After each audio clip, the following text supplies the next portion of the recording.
রুবা মাহির বাড়িয়ে দেয়া কাপ নিয়ে চুমুক দিল। চিনি ছাড়া চা? তুমি তো সবসময় চিনি ছাড়া চা খাও, আমি জানি। রুবা, তুমি আমার ব্যাপারে কি কি জানো? তোমার ব্যাপারে তোমার ভাই সব বলতো, তুমি ওর জান। মাহি চুপ হয়ে আছে। এবারে যখন থেকে এসেছি তোমাকে দেখতাম তুমি পড়াশোনায় ব্যস্ত থাকতে, নয়তো হসপিটাল নিয়ে। তোমার শত ব্যস্ততার মাঝেও তোমরা দুই ভাই একে অপরের সাথে সময় কাটাতে। তোমার রাগ অনেক বেশি। তাই রুবা, তোমার মনে হয় আমার রাগ বেশি? তুমি অনেক গান শুনতে পছন্দ করো। গান তো তোমরা দুই ভাই খুব ভালো গাও। সবচেয়ে ভালো গান কে গায় জানো রুবা? বাবা। জানি, অনেকদিন আগে বাবা বারান্দায় বসে মাকে গান শোনাচ্ছিল, আমি শুনে ফেলেছিলাম। বাবা মা কিন্তু খুব রোমান্টিক জানো রুবা। আমি আবার আগের মতো ওদের করে তুলবো, দেখো। তুমি দেখো রুবা, এই বাড়িটা আগের মতো হবে। রুবা, তুমি আমাকে হেল্প করবে, প্রমিস করো। তুমি নিজের যত্ন নেবে। মাহি রুবার দিকে তাকিয়ে বলল। রুবা মাথা নেড়ে সাই দিল। রুবা বেডে হেলান দিয়ে বসে কথা শুনছে মাহির। মাহি ওর পাশে শুয়ে শুয়ে গল্প করছে। ফরিদা বুয়া দরজায় নক করলো। আসো বুয়া। চায়ের মগ রুবার হাতে তুলে দিয়ে ফরিদা বলল, আম্মা জিজ্ঞাসা করতে বলেছে এখন কিছু খাইবেন কিনা। আমি খাবো না। তোমার ভাবির জন্য ডিম 2টা আনো। ওর প্রেসার কমে গেছে। আমি পোস্ট খেতে পারি না, গন্ধ লাগে, আর দুটো তো অসম্ভব। সিদ্ধ খেতে পারো তো, সেটাই আনুক। আচ্ছা, সিদ্ধ ডিম আনতেছি বলে চলে গেল। রুবা চায়ের মগে চুমুক দিল। আমার জন্য রেখো। উঠে বসো তুমি। আর এটা কিন্তু চিনি দেওয়া চা। সমস্যা নাই, তোমার চিনি চা খেয়ে দেখি আজ। রুবা 2 চুমুক দিয়ে মাহির দিকে বাড়িয়ে দিল মগ। মাহি রুবার চায়ে চুমুক দিল। তার মোবাইলের মেসেজ টোন বেজে উঠেছে। মাহি মোবাইল হাতে নিয়ে দেখে নিজেও মেসেজ দিয়েছে। মেসেজ না পড়েই রেখে দিল ফোন। চায়ের মগে চুমুক দিচ্ছে মাহি, কোনো কথা বলছে না। আমার ঘুম কাটছে না কেন? মাহি কোনো উত্তর দিল না। শুনছো? কি বলছিলে? খেয়াল করি নাই। বললাম আমার ঘুম কাটছে না কেন। কালকে ঘুমের ইনজেকশন দিয়েছি তোমাকে, তাই এক কাজ করো, ঘুমাও। তোমার তো কোনো কাজ করতে হচ্ছে না। ঘুমের ইনজেকশন কেন দিতে গেলে? ঘুমের ইনজেকশন কেন দিতে গেলাম? নিজের জান বাঁচাতে। যে মারামারি শুরু করেছিলে আমি তো ভয় শেষ। রীতিমতো কুস্তি করতে হয়েছে। এর রেজাল্ট তো আমার শরীরে দেখলেই। রুবা লজ্জা পেল। তুমি ঘুমাও রুবা, আমারও ঘুম পাচ্ছে। এখন ইচ্ছে করছে না। আর একটা কথা, আমি যতক্ষণ ঘুমাবো তুমি বেড থেকে নামবে না, কোথাও যাবে না। প্রমিস করো। ওয়াশরুমে যাব না। যাবে, তার আগে আমাকে ডাকবে। আচ্ছা ঠিক আছে। মাহি মোবাইলে আবার মেসেজ আসছে। মাহি দেখার প্রয়োজনই বোধ করল না। মাহি মোবাইল নিয়ে উঠে বসলো বেডে। তারপর রিয়াদকে কল দিল। রিং হচ্ছে। রুবার দিকে তাকিয়ে বলল, আমি একটু রিয়াদ ভাইয়ের সাথে কথা বলে আসছি। বলে রুম থেকে বের হয়ে গেল। রিয়াদ ওপাশে ফোন ধরেই বলল, মাহির, আমি ভাবছিলাম তোকে ফোন দিই। বলেন ভাই। না, আগে তুই বল কেন ফোন দিলি। মাহি রাতের সব ঘটনা খুলে পড়ল। সকালে অসুস্থ হয়ে গেল রুবা, সেটাও বলল। রিয়াদ শুনল মনোযোগ দিয়ে। তারপর বলল, মাহির, তুই খুব চোখে চোখে রাখ রুবাকে। এখন কি অবস্থা? ভাই এখন তো খুবই নর্মাল, আমি সেটাতেও অবাক হচ্ছি। ওকে একা রাখিস না মাহির। এরকম সময় মুড খুব ঘন ঘন সুইং হয়। এই ভালো আবার খারাপ হতেও সময় লাগে না। আর সাইকোলজিস্টের ইফতেখার ভাইয়ের সাথে কথা বলবে, একটু বলে দেখ। ঠিক আছে ভাই, কথা বলবো, দেখি। আচ্ছা, আর একটা কথা, নিঝুমের কি হয়েছে জানিস? খুব কাজ ছিল দেখলাম, কাউকে সেভাবে কিছু বলছেও না। ওকে নিয়ে পরে কথা বলি ভাই। ঠিক আছে, রাখলাম মাহির। বলে ফোন কেটে দিল রিয়াদ। মাহি নিজমের মেসেজগুলো দেখলো। লিখেছে, সরি প্লিজ ফরগিভ মি। আরো একটা মেসেজ দিয়েছে, if you don't forgive me I shall die Mahi, please. Mahi message delete করে দিল সব। তারপর ফোন গ্যালারিতে গিয়ে তার আর নিঝুমের অ্যালবাম ডিলিট করে দিয়ে মোবাইল পকেটে ঢুকিয়ে রাখলো। বুয়া তাদের রুমের দিকে ট্রেতে করে রুবার জন্য ডিম, ফ্রুট বাস্কেট নিয়ে আসছে। ওকে দেখে দাঁড়িয়ে গেল। মাহি বলল। যাও ভেতরে। মাহি রুমে ঢুকে দেখে রুবা আবার ঘুমিয়ে গেছে। মাহির খুব সিগারেট খেতে ইচ্ছে করছে, কিন্তু রুবার খারাপ লাগবে ভেবে বাদ দিল। বুয়াকে বলল, কুদরত ভাইকে বলো মায়ের ঘরে যেমন কলিং বেল আছে সেরকম একটা ঘরের জন্য কিনে আনতে। এখান থেকে ডাকলে শোনো না তোমরা? ঠিক আছে বলে দরজা চাপিয়ে চলে গেল। মাহি দরজা লক করে বিছানায় গিয়ে শুয়ে পড়ল। তারও খুব ঘুম পাচ্ছে। রুবা গভীর ঘুমে আচ্ছন্ন, ঘন ঘন নিঃশ্বাস ফেলছে। মাহি রুবার দিকে তাকিয়ে আছে। ওর মুখ চোখ এখনো ফোলা। রুবাকে দেখতে দেখতেই ঘুমিয়ে গেল মাহি। বিকেলে মাহির ফোনের শব্দে রুবার ঘুম ভেঙে গেল। মা ফোন দিচ্ছে। রুবা রিসিভ করলো। হ্যালো মা, বলেন। রুবা মা, তোমার শরীর কেমন এখন? মাহি কোথায়? আমি ঠিক আছি মা, ঘুমাচ্ছিলাম। ও তো ঘুমাচ্ছে মা। অনেক বেলা হয়ে গেছে, মাহি সকালেও কিছু খেলো না। খাবে না তোমরা? আমি ডাকছি মা ওকে। ঠিক আছে। বলে সাফিয়া বেগম ফোন রাখলেন। রুবা মাহিকে ডাকলো। এই ওঠো। দুইবার মুখে ডেকে তারপর হাতে ধাক্কা দিল। মাহি চোখ বন্ধ রেখেই বলল, ধাক্কা দিও না, হাতে ব্যথা। কিভাবে? কালকে একটা ভূতে কিলিয়েছে আমাকে। সিরিয়াসলি এত ব্যথা হচ্ছে? একটু লেগেছে, ব্যাপার না, ঠিক হয়ে যাবে। আমার খুব খারাপ লাগছে। ঠিক আছে, মন খারাপ করো না। কয়টা বাজে রুবা?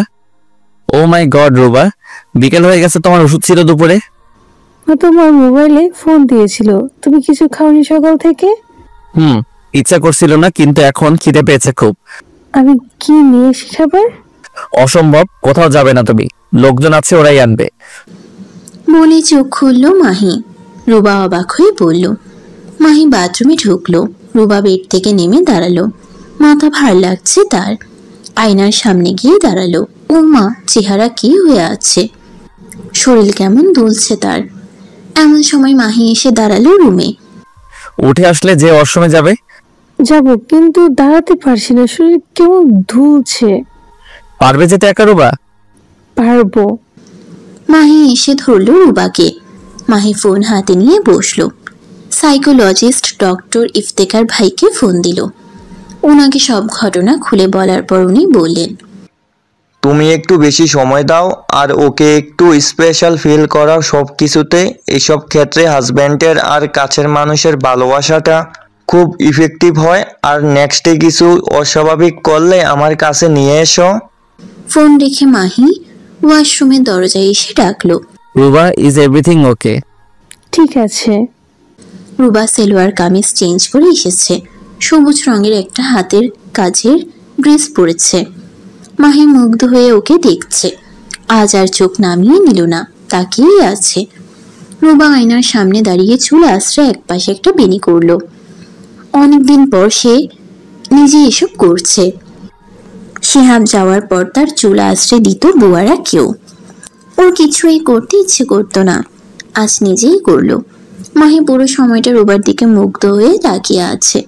রুবা হঠাৎ প্রশ্ন করলো, কি দেখছো, কিছু বলবে? মাথা নিয়ে না করলো মাহি। তাকিয়ে আছো যে? এমনি তাকিয়ে আছি। এই মুখটাকে দেখে খারাপ চিন্তা কারো আসবে? কিভাবে বলতে পারলি রে নিঝুম? আমার তোকে দেখে নিজেকে খুব ছোট মনে হচ্ছে এখন। তুই আমার ভেতরটাকে এইভাবে নাড়িয়ে দিলি নিঝুম। কি ব্যাপার, এভাবে তাকিয়ে আছো আবার বলছো কিছু বলবে না? মাহি রুবার দিকে হাত বাড়িয়ে দিল। রুবা মাহির বাড়িয়ে দেয়া হাত ধরলো।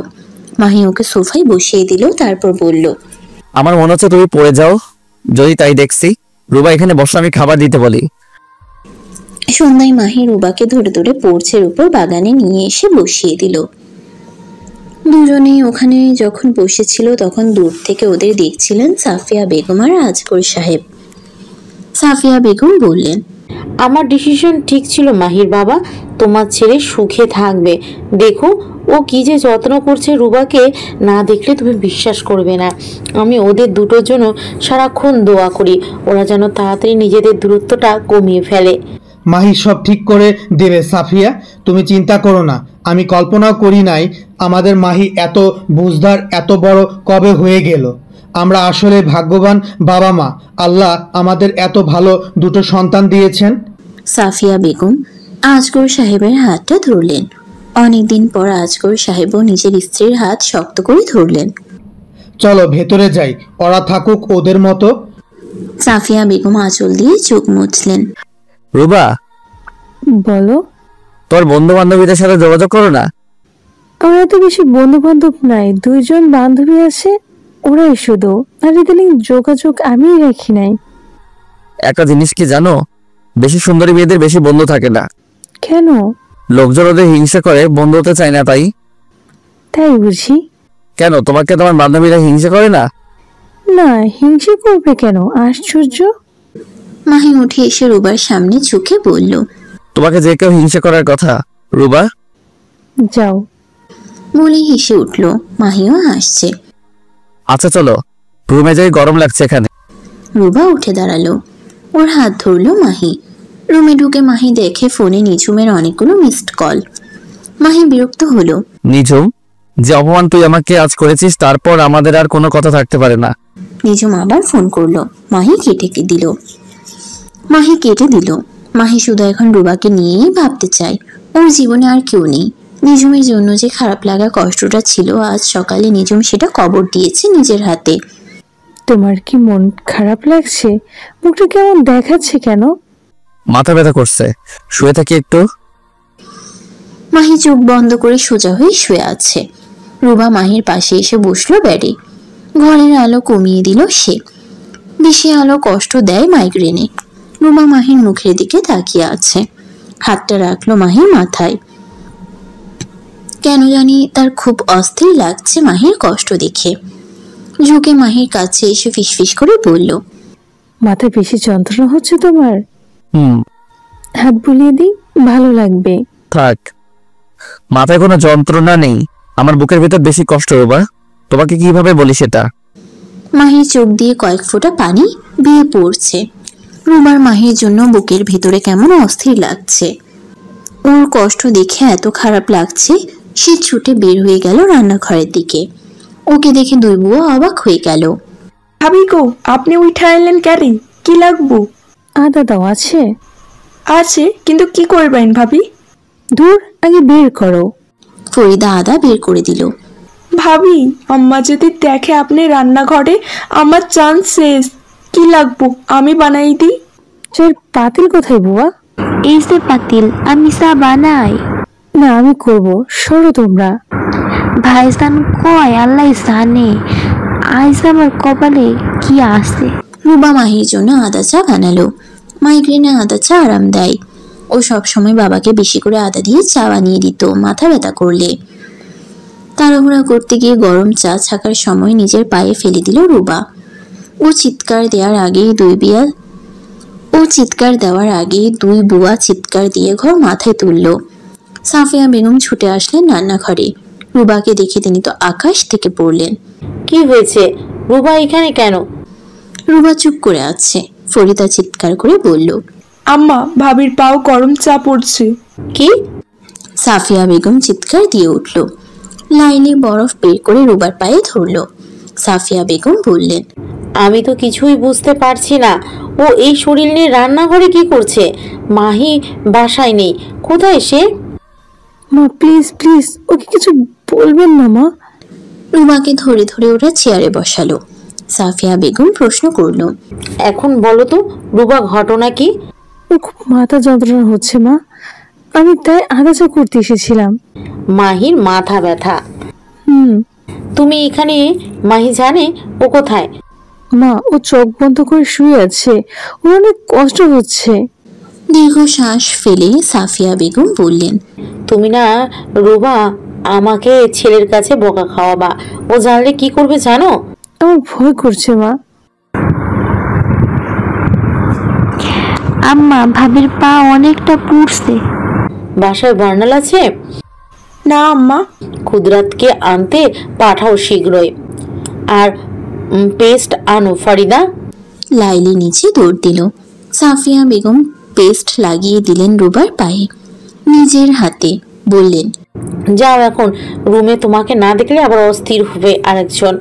সাফিয়া বেগম মিটিমিটি হাসছেন। ফরিদা রুবাকে রুমে নিয়ে আসো। মা আপনি কি বলবেন না প্লিজ?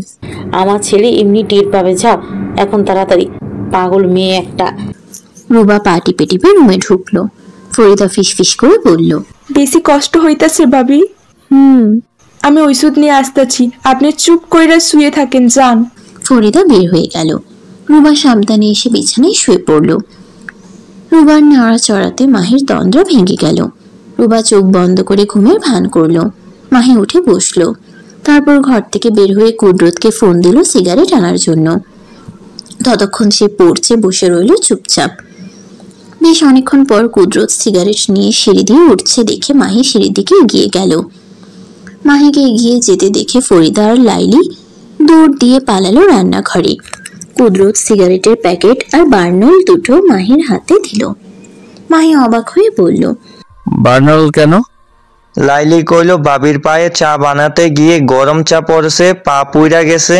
রুবার, হ ভাইজান। ঠিক আছে তুমি যাও। মাহি বার্নল হাতে নিয়ে রুমের দিকে রওনা হলো। ফরিদা দৌড় দিল সাফিয়া বেগমকে খবর দিতে। মাহি নিজের ঘরে এসে ঢুকলো। রাগে তার গা জ্বলছে। রুবা চোখ বন্ধ করে ঘুমের ভান করে আছে। মাহি রুবার পায়ের দিকে তাকালো। পেস্ট লাগানো পায়ে দেখেই বোঝা যাচ্ছে পা পুড়েছে। পেস্ট লাগানো পায়ে দেখেই বোঝা যাচ্ছে পা পুড়েছে। সে কোমরে হাত দিয়ে দাঁড়িয়ে রইল কিছুক্ষণ। ঠিক তখনই সাফিয়া বেগম নক করে ঘরে ঢুকলেন। হেসে দিলেন সাফিয়া বেগম। মাহি বাবা, কিছু বলিস না। মা আমি কিছু বুঝতে পারছি না, ঘটনা কি? তোর মাথা ব্যথা করছে দেখে ও আদা চা করতে নিজে করবে, ওদের ধরতে দেয় নাই। তাড়াহুড়ো করে ঠিকমতো দাঁড়ানোর ক্ষমতা নেই, কাঁপছে শরীর, যথারীতি চা ফেলেছে পায়ে, অনেকটা পুড়েছে, কষ্ট পাচ্ছে। ওই যে আর ঘুমের ভান করতে হবে না, উঠেন ওষুধ লাগান। সাফিয়া বেগম রুবার উদ্দেশ্যে বললেন। রুবা উঠে বসলো। মাহি তাকিয়ে আছে ওর দিকে। আমি গেলাম, তুই তোর পাগল সামলা বাবা বলে সাফিয়া বেগম হাসতে হাসতে বের হচ্ছেন।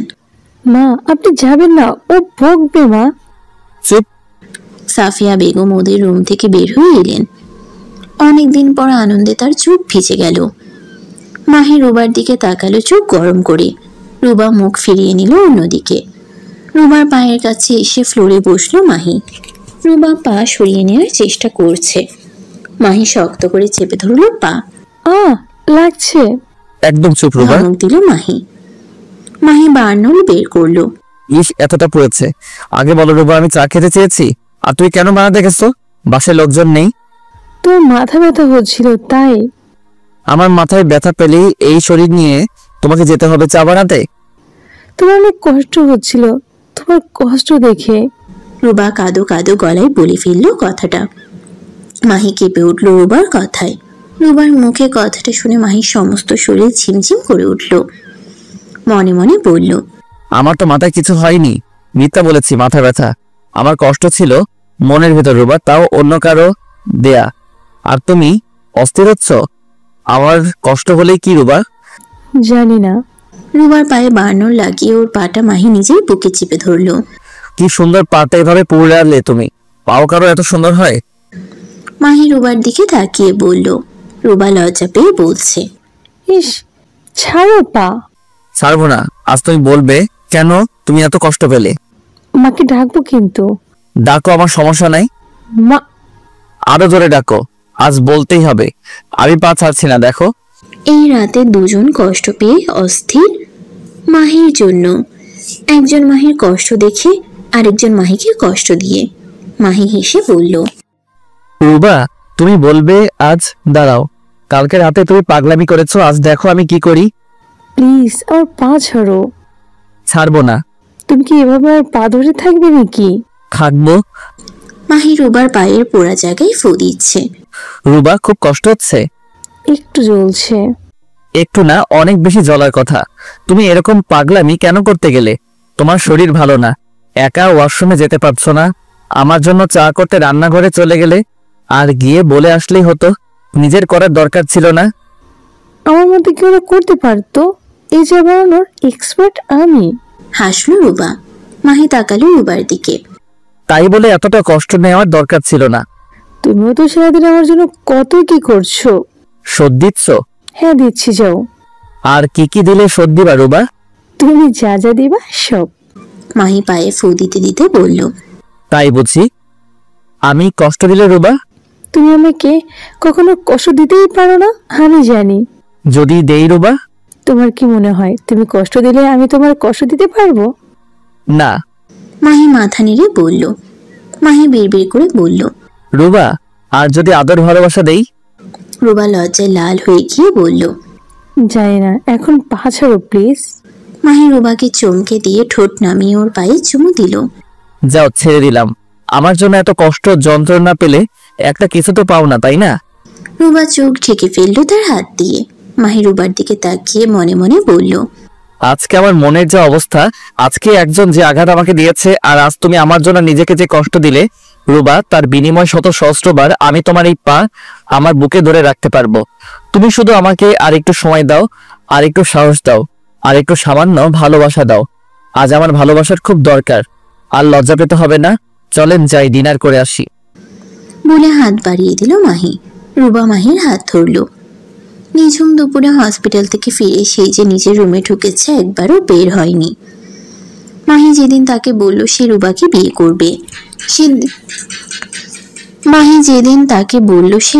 বিয়ে করবে, যেদিন বিয়েও করলো সেদিনও এতটা কষ্ট হয়নি যতটা আজ হচ্ছে।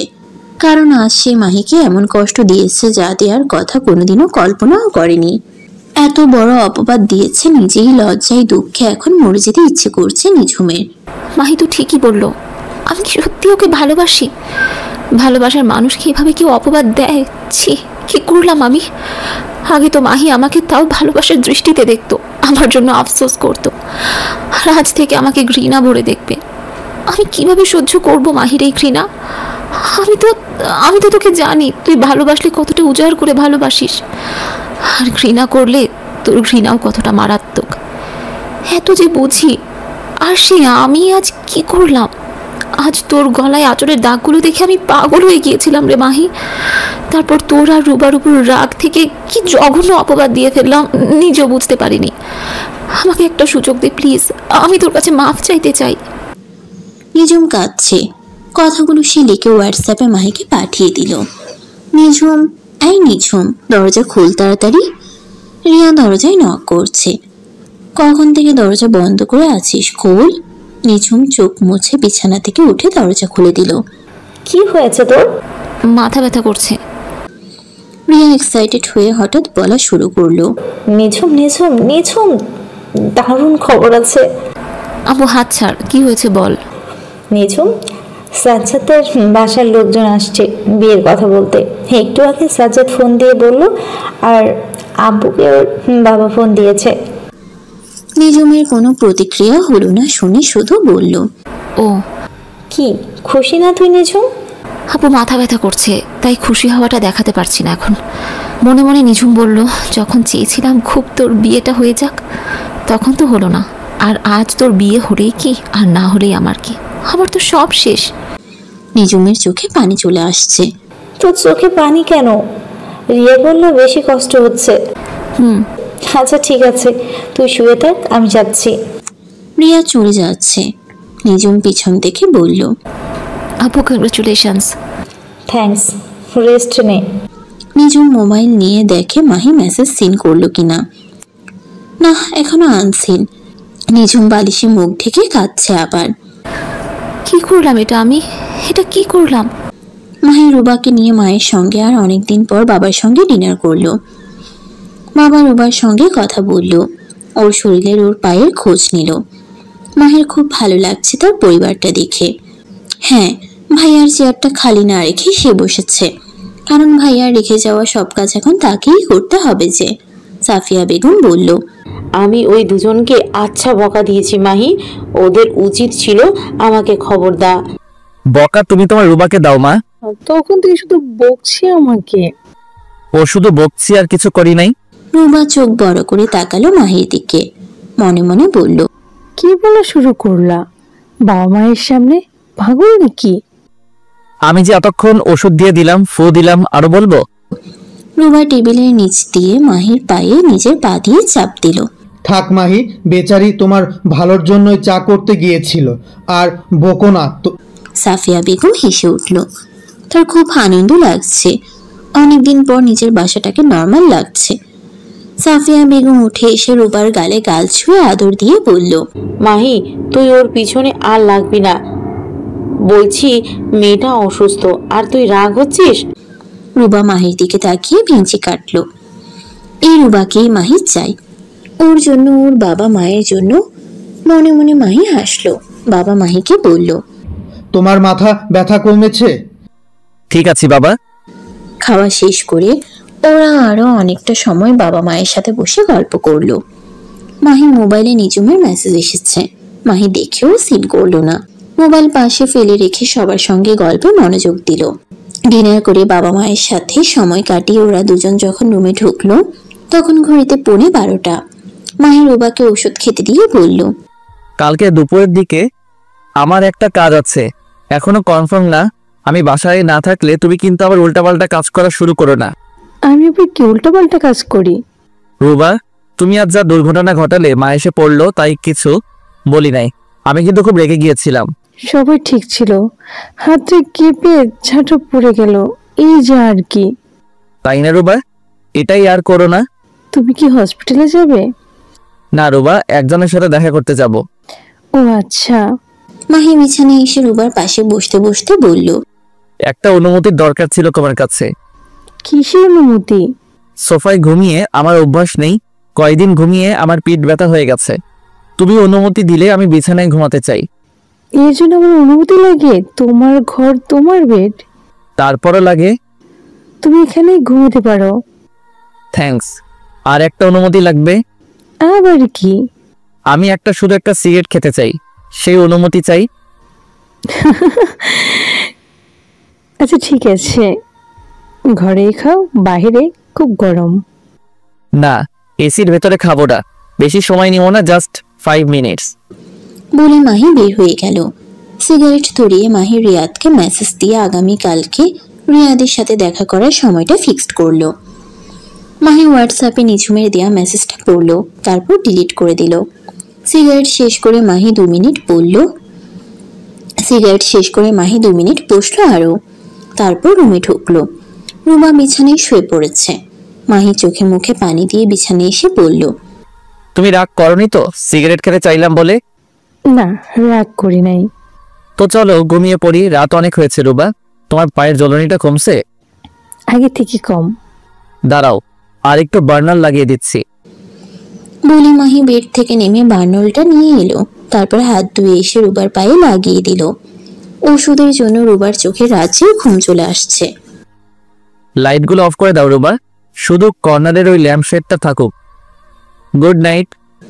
রুবা সব অফ করে দিল। রুবা হাসলো তার উত্তরে, তারপর অন্য পাশ ফিরে শুয়ে পড়ল। মাহি বেশ কিছু সময় তাকিয়ে রইল পাশে শুয়ে থাকা রুবার দিকে। আজই প্রথম তারা এক বিছানায় ঘুমোচ্ছে। মাহি অনেক সতর্ক হয়ে দূরত্ব বজায় রেখে শুয়ে আছে। অনেকদিন পর মাহির একটা গভীর ঘুম হলো। সকাল সকাল ঘুম ভেঙে যায় তার। আজও তাই হলো। 10টার দিকে রিয়াদ ভাইয়ের সঙ্গে দেখা করতে বনানী যাবে। 8:30টার দিকে রুবাকে ডেকে তুললো মাহি। ওটো, ব্রেকফাস্ট করব। রুবা উঠে ফ্রেশ হতে চলে গেল। মাহি সেই ফাঁকে রেডি হয়ে গেল। রুবা রুমে ঢুকে বলল, তুমি কি এখনই বের হচ্ছ? খেয়ে তারপর যাব, তাই একবারে তৈরি হয়ে নিলাম। তুমি রেডি? চলো টেবিলে যাই। ওরা খাওয়ার টেবিলে গিয়ে দেখে মা পেপার পড়ছে। মাহি আর রুবাকে দেখে হাসলেন সাফিয়া বেগম। ও তো বের হচ্ছে মাহি। মা, একটু বনানী যাচ্ছি, চলে আসবো। লাঞ্চ বাসায় করবে তুমি? হ্যাঁ। মাহি খেতে শুরু করলো। মায়ের দিকে তাকিয়ে বলল, মা, আমি যতক্ষণ না আসবো রুবাকে তোমার সঙ্গে রাখবে। কেন, আমি কি করলাম? তোমার শরীরটা খারাপ আর তুমি কখন কি করো তার ঠিক নেই। মা, দেখলেন তো? মাহি ঠিক বলেছে, তোমার শরীর ভালো না, একজনকেও সঙ্গে থাকা উচিত। চা খেয়ে মাহি 10:45টার দিকে বের হয়ে গেল। পার্কিং এ দেখা হয়ে গেল রিয়াদের সঙ্গে। কফি শপে ঢুকে রিয়াদ কফির অর্ডার দিল। ওরা বসলো এক কর্নারে। মাহি, কি খবর বল? ভাই আছি বেঁচে। আর রুবার শরীর কেমন? আছে ভালো, আগের চেয়ে ওকে নিয়েই আমার চিন্তা। ইফতেখার ভাইয়ের সাথে কথা বললাম, তিনি বললেন বেশি সময় দিতে, ইম্পর্টেন্স দিতে, স্পেশাল ফিল করাতে। সব করতে চেষ্টা করছি। গুড মাহির। বিশ্বাস করবেন না ভাই, যে মানুষটা টোটাল ডিপ্রেশনে চলে যাচ্ছিল এখন আবার সে হাসছে। একটু সময় দিতে অনেক চেঞ্জ এসেছে। এটাই এখন দরকার রূপার জন্য মাহির। আচ্ছা, নিঝুমের ব্যাপারটা কি বলতো? কালকে সে কি কান্না কাটে? তুই তো জানিসই তোদের বন্ধুদের একদল তো রূপাকে বিয়ে করাটাকে নিয়ে খুব চটে আছে তোর উপর। তোর সাথে কথাও বলে না, আর যারা তোরা নিঝুমকে নিয়ে জেলাস ছিল তারা আবার হ্যাপি এখন। তুই আমাকে বল, নিঝুম নতুন করে আবার কান্নাকাটি কেন করছে? আমাকে বললো আমার সঙ্গে কথা আছে, যদিও আমি গতকাল বেশি ব্যস্ত ছিলাম তাই সময় দিতে পারি নাই। রিয়াদ ভাই, আপনি তো জানেনই আমার ভাইয়ের সাথে আমি কতটা ক্লোজ ছিলাম, ও আমার কতটা জুড়ে ছিল।